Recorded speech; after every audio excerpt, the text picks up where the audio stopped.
guys? It's been a minute. And I haven't been on here doing much vlogging or doing anything lately, it seems like, because I feel like I just haven't had a lot to say, and there's been a whole lot going on. Today, I just got back from a funeral of a really good friend of the family. Her and my mom actually grew up together, so I've known her entire family. They've been like a second family to me, and she actually passed away Sunday from cancer.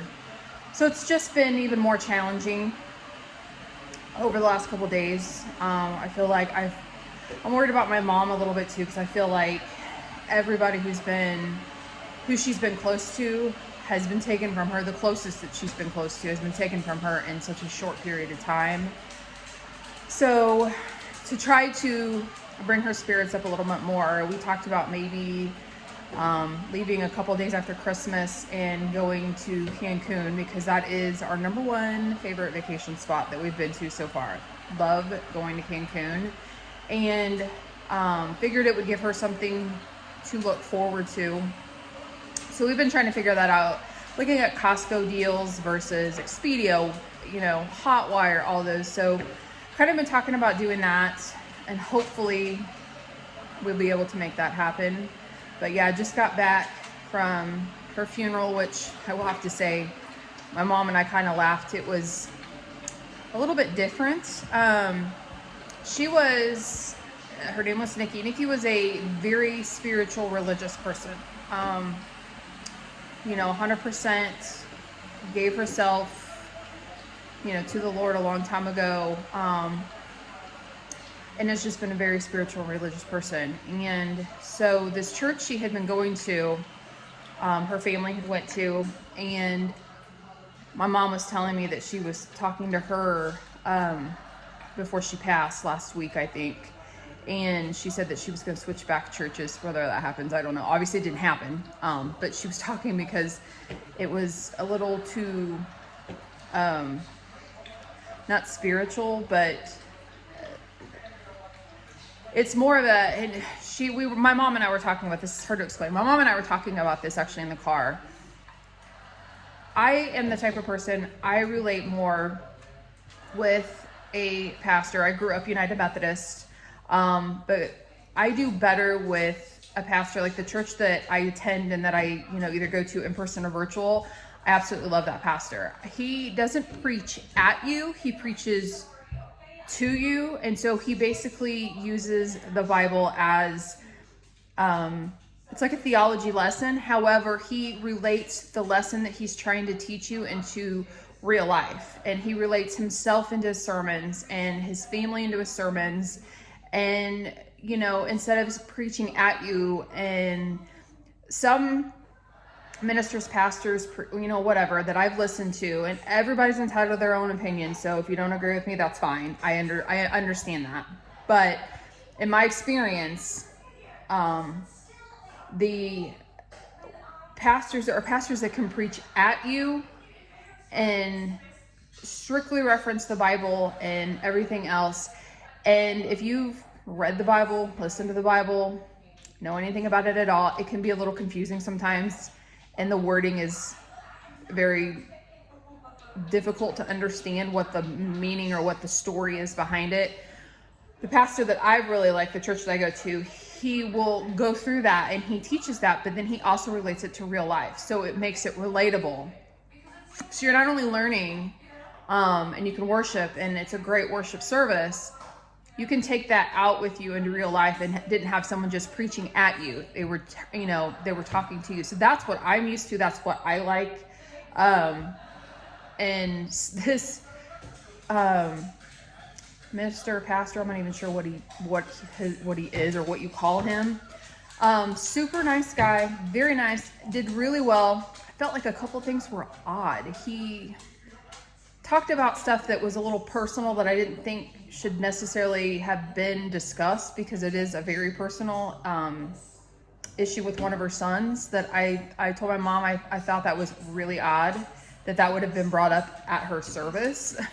I think he could have gotten around what he said by just saying that she's proud of you, she's proud of what you've done lately whatever. But instead he kind of got a little too personal to me that I just didn't think it wasn't relevant necessarily, that I don't really feel like everybody who was there probably knows the situation, and it's a situation I'm obviously not going to talk about, but they know that situation. But to me, it was not something that was necessarily appropriate to mention in front of a room full of people that he does not. I mean, he knows, of course, his family and the close friends that we all have known growing up. But there was a lot of other people in there that he doesn't know. And I thought it was just a little inappropriate to bring up. But it was a good service. It was nice. It was a little preachy. So that's what we were talking about in the car on the way to the cemetery is, I found it to be a little preachy at you and not to you type of thing. But overall, the service was nice. I will have to say she did not. First thing I said out of my mouth. And like I said, I've known this woman since birth. I mean, I was a little kid. I've grown up with her kids and her family and everything. So I've known her my entire life. First thing out of my mouth to my mom when I looked up there, and I hadn't even gone up to the casket. I looked at her from the side and I was like, that does not look like her at all. And she had been going through cancer treatments, and so her hair had been shaved to some point. So they put this wig on her, and the wig was, it was not her hair. It was like a blondish wig. I've never seen her with blonde hair my entire life. She had brown hair, like dark brown to maybe a little bit of a reddish tint to it, but never long. This was like long. It just did not look like her. I told my mom, I was like, I think, to me personally, I think that makes it a little bit easier. But all in all, my mom said she's probably laughing at everything, and she probably, knowing her, she probably did get a kick out of a few things, I'm sure, but she's definitely going to be missed. She was definitely one of a kind. So it's been a challenging day, and like I said, it's been challenging for my mom. And then with, Memorial Day and work's been insane as before. Excuse me, hang on a moment. So anyway, what else has been? You saw the video on my family being in town. They were in town for the race. Unfortunately, I know I had said I was talking about going to Carb Day. The weather was not the greatest, and so we decided to kind of forget that, and I ended up staying home and just doing laundry and cleaning the house. But we did have family come into town from Utah, and so as you saw before, we went and did hiking, which I've never done. I know it's not even that far from my house. It's about an hour, and it's about an hour from my house, and I hardly ever go down to the park, but I want to go down there more, although the snake thing, not happening. So anyway, had so much fun there. I know I talked to you also about some updates with work as far as pay. I did manage to get the balls, for all intents and purposes, and come up with a proposal for pay, which, let me tell you, was so extremely hard for me. I literally thought I was going to get sick. And I know some people think you're crazy and that's ridiculous. You shouldn't feel that way, but I do. I'm just not one to, I wish I was more assertive and could be more, this is what I want, this is what I deserve, this is what you need to do. I'm just not that way. I do wish I was more, because again, no one's going to look out for me except for me. But I'm more quiet. I am more, try to keep the peace between everything. Try to have a positive attitude, because, it can get, when you have so much coming at you, like we do have sometimes, and believe me, I have my moments where I'm just so frustrated. But for the most part, I try to stay positive and try to keep positive, because it can get relentless on some of us to where it just becomes negative, and we try not to, and we all work, like all the people I work with, we work phenomenal together. And that's what I told our practice administrator. I was like, I don't take that for granted. And some people would just be like, well, if they don't give me that, I'm gonna leave. And that's true, I have that option, but you have to weigh out the pros and cons. And for me, there's a lot of pros that, even if I have a ballpark that I want to stay in and that I don't think I'm going to take less than, because for the job that we do, I feel like that's pretty fair, considering I just saw a staffing company hiring at about what I make now, and that's a staffing company. And granted, I know that's a totally different ball game, and I get that too, but I'm just like, that's insane for the amount of general knowledge we have to have, the skill sets we're doing. Like, I know what I'm going to stay at and hope that they do. And if not, then I need to be prepared to maybe look for something else. But I absolutely don't want to do that at all. My hair looks like a hot mess, by the way, total ADD moment for a second, but it's not what I want to do at all. I love who I work with. I really like the practice as a whole. The providers are great. They're all amazing. So I don't really want to do that, but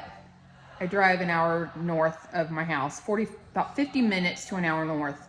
Gas here is almost $5, and I know in other places it's already $5 and $6, but it is high for here to travel, keep doing that for not much of an increase for what I do. Like, I could have a different job and way less stress and potentially make more by saving in gas money.